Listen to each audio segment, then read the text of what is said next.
আসসালামু আলাইকুম এভরিওয়ান। আজকে সারাদিন এত বৃষ্টি হয়েছিল। তো বৃষ্টির এই ওয়েদার দেখে আমার খুব মন চেয়েছে একটু গরম, গরম ধোয়া ওঠা নাগা মরিচ দিয়ে চটপটি খেতে। তো যেমন ভাবা তেমন কাজ। এখানে বিকেলের দিকে একটু বৃষ্টিটা কমেছে। তো তানবিনকে নিয়ে একটু বাসার নিচে যাব। তো যাওয়ার আগে চটপটির ডালটা ভিজিয়ে রেখে গিয়েছিলাম। আর তানবিনকে নিয়ে কোনো কাজ করা এখন এত বেশি কঠিন। তো যাই হোক, এখন সন্ধ্যার পরে আমি চটপটিটা রেডি করে নিব। অলরেডি ডালটা সেদ্ধ বসিয়ে দিয়েছিলাম। আর এখন এখানে আমি টকটা রেডি করে নিচ্ছি। তো তেঁতুলের টক বানাচ্ছি। আর যেমনটা ইচ্ছে করেছিল যে অনেক বেশি ঝাল ঝাল খেতে ইচ্ছে করছিল, তো এই কারণে আমি একটু গুঁড়ামরিচ দিয়েছি, লবণ দিয়েছি, আর এখন দিয়ে দিচ্ছি 2টা নাগামরিচ। হ্যাঁ, আমি 2টা নাগামরিচ দিচ্ছি কারণ আমার অনেক ঝাল খেতে ইচ্ছে করেছিল। তারপরে এখানে আমি দিয়ে দিয়েছি চিনি। এই টকটা আসলে যার যার প্রেফারেন্স অনুযায়ী যে যেভাবে খেতে পছন্দ করে সেভাবে বানায়। তো আমি এখানে আর কিছু অ্যাড করব না, চাইলে এখানে একটু চটপটির মশলা অ্যাড করা যাবে, বাট আমি ওটা পরে করব। আর হামানদিস্তা যদি বাসায় থাকে তাহলে নাগামরিচটাকে একটু থেতলে নিলে ফ্লেভারটা আরও বেশি ভালো আসে, বাট আমার কাছে নেই এখন। আমি এভাবে একটু চামচ দিয়ে প্রেস করে তারপরে হচ্ছে ফ্লেভারটা বের করার চেষ্টা করছি।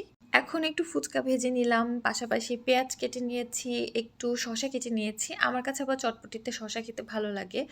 আর ডালটা এখানে দেখে একটু পাতলা মনে হলেও এটার সাথে আমি সেদ্ধ আলু অ্যাড করব, সো তখন কিন্তু কনসিস্টেন্সিটা একদম মানে পারফেক্ট হয়ে আসবে।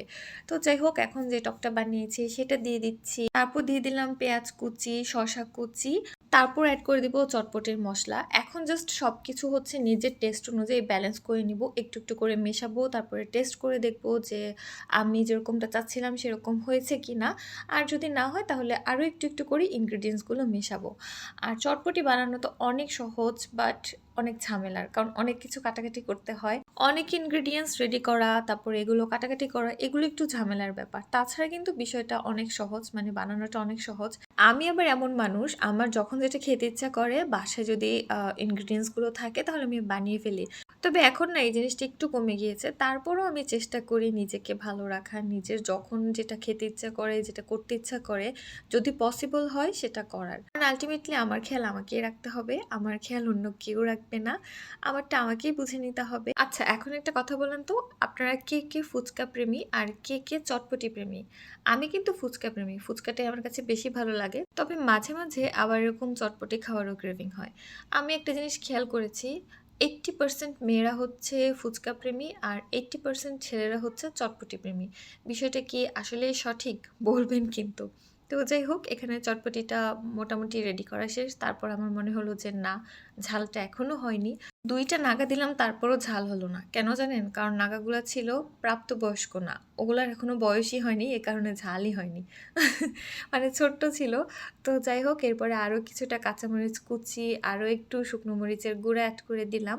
এখানে চিলি ফ্লেক্স দিলে বেশি ভালো লাগে। তবে আজকে আমার কাছে চিলি ফ্লেক্সটা ছিল না, আর বাসায় শুকনো মরিচও ছিল না যে আমি একটু চিলি ফ্লেক্স বানিয়ে নিব। তবে আপনাদের কাছে থাকলে অবশ্যই দিবেন, আর এটা তাহলে আরও বেশি মজা হবে। তারপরে এই তো অনেক মজা করে খেলাম চটপটিটা, খুবই মজা হয়েছিল। যেমনটা আমি ক্রেভিং করছিলাম ঠিক তেমনটাই বানাতে পেরেছি। নাগামরিচের ফ্লেভার, ঝাল ঝাল, গরম গরম, ভালোই লাগে কিন্তু। বৃষ্টি বৃষ্টি ওয়েদারে সন্ধ্যাবেলা এরকম গরম এক বাটি চটপটি হলে ব্যাপারটা কিন্তু একদমই জমে যায়, কি বলেন? তো যাই হোক, এখানে আরও কিছু এক্সট্রা ফুচকা আমি ভেজে নিয়েছি। এখন এই চটপটির ডাল দিয়েই ফুচকাটা খেয়ে নিচ্ছি।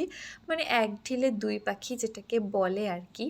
এনিওয়েজ, তো আজকে রান্নাবান্না মোটামুটি আমি দুপুরে শেষ করে ফেলেছিলাম, তো যার কারণে রান্না ছিল না। আর এখানে একটা ব্রেড বানাচ্ছিলাম, এটা মোরাব্বা দিয়েছিলাম সাথে একটু চাল কুমড়ার মোরাব্বা।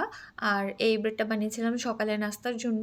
আমি এখন প্রায় ব্রেড বানিয়ে থাকি, বাট ওইভাবে আসলে শেয়ার করা হয় না। এটা আমি আটা দিয়ে বানিয়েছি, কারণ এটা আমি তানবিনকেও দিব। তো ব্রেডটা খুবই সুন্দর হয়েছিল, উপর থেকে একটু ডিমের কুসুম ব্রাশ করে দিয়েছিলাম, আর এটাতে আমি চিনি ইউজ করিনি। তারপর এটাকে আমি চুলাতেই বেক করে নিয়েছিলাম। আর এই যে দেখেন কি সুন্দর কালার এসেছে। মোরাব্বাটাও একটু কম দিয়েছিলাম, কারণ খুব বেশি মোরাব্বা দিলে তখন আবার ওটা তানবিনকে দেওয়াটা ঠিক হবে না। এই ব্রেডটা বানানো অনেক বেশি সহজ। ওই যে জাস্ট হচ্ছে প্রুফিংয়ে টাইম লাগে, এছাড়া তো আর খুব বেশি টাইম লাগে না, অনেক ঝামেলারও না। খুব সহজ একটা কাজ। তো যাই হোক এখন এই যে ভেতরটা দেখি মানে একদম ব্রেডের যেরকম সফট হয় ওইরকমটা হয়নি বাট খুব মজা হয়েছিল খেতে। তো পরদিন সকালে আমরা মা ছেলে এই ব্রেড দিয়েই হচ্ছে ব্রেকফাস্ট করেছিলাম। তানবিনকে জাস্ট একটা ব্রেডের উপরে একটা ক্রিম চিজ স্প্রেড করে দিয়েছিলাম। এটাই ছিল সকালের নাস্তা।